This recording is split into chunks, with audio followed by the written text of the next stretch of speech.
တော့ကျွန်တော်နာမည်က Fancy မာဖြစ်ပါတယ်ဒီနေ့မှာတော့ကျွန်တော်က Minecraft ထဲမှာ Command Block 3 နည်းလေးကိုကျွန်တော်ပြောပြမှာဖြစ်ပါတယ်အဲ့တော့ကျွန်တော်ကဗီဒီယိုလေးမစခင်မှာကျွန်တော် channel လေးကို subscribe လုပ်ပေးထားကြပါဦးကျွန်တော် Command Block 1000မယ်ပေါ့နော် Command Block ကျွန်တော်ရှိမှမရှိဘူးအဲ့တော့ကျွန်တော်စာရိုက်တဲ့နေရာမှာမယူလို့ရတယ်အဲ့ကျွန်တော် operator ဖွင့်ထားရအောင်ကျွန်တော်စာထဲမှာ Command Block 1000မယ်ကျွန်တော် GIEX ပြီးရင်ကျွန်တော်ဒါပြီးရင်ဒါ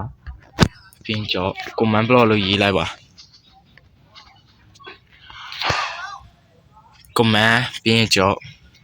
Command Block ပေါ့ Command Block လို့ရိုက်လိုက်ဆိုကျွန်တော် Command Block ရအောင်ဖြစ်ပါတယ်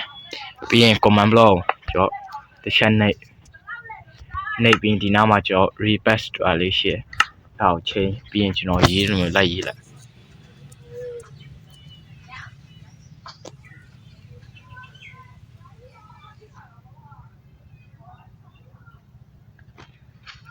စမွန်ပြီးရင်ကျွန်တော်ဒီလိုပြီးရင်ကျွန်တော်စွန်ဘီလားပါလားဘာလို့မှလဲကျွန်တော်စမွန်ကျွန်တော် CAD ကပြီးရင်ကျွန်တော်လောက်တယ်လို့မျိုးလိုက်လောက်လိုက်ပေါ့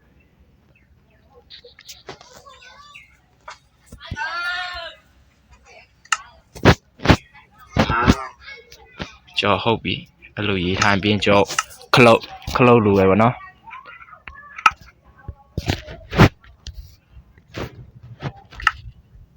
ခလုတ်နဲ့ကျွန်တော်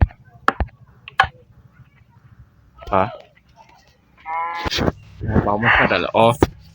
နားကျွန်တော်နည်းမားပါဒီနားမှာကျွန်တော်ဒီနားမှာမပါဘူးကျွန်တော်ဒီလိုပဲဒီလိုဆိုရင်ကျွန်တော်ရိုက်ကြည့်လိုက်အများကြီးထွက်လာကျွန်တော်တရား no okay ကျွန်တော်ပြန်ရမှာဖြစ်ပါတယ်ကျွန်တော်ဒီအောင်ထားလိုက်ဒီမှာကြက်ကြောင်နေအများကြီးပဲထွက်လာဒါတော့ရမ်းမိုက်ဒါတော့ကျွန်တော်တို့ Command Block တုံးတဲ့နည်းလေးပဲဖြစ်ပါတယ်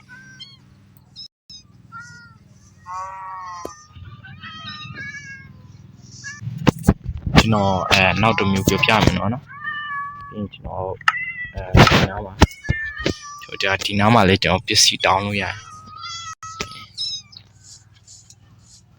ပြီးရင်ကျွန်တော်ကျွန်တော် iron ပေါ့နော် iron ပြီး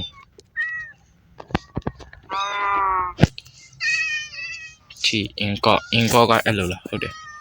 ကျွန်တော်အဲ့လိုလားဟုတ်ပြီကျွန်တော် iron အင်ကောဘယ်နှတုံးလဲဆိုကျွန်တော်20ပေါ့ okay ပြီးကျွန်တော်စမ်းကြည့်ဒီမှာကျွန်တော် iron နေအများကြီးရပါတယ်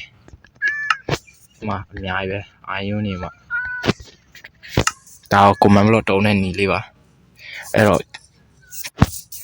ကျွန်တော်ဗီဒီယိုတစ်လောက်ပါကြည့်ပေးကြအားလုံးကျေးဇူးတင်ပါတယ်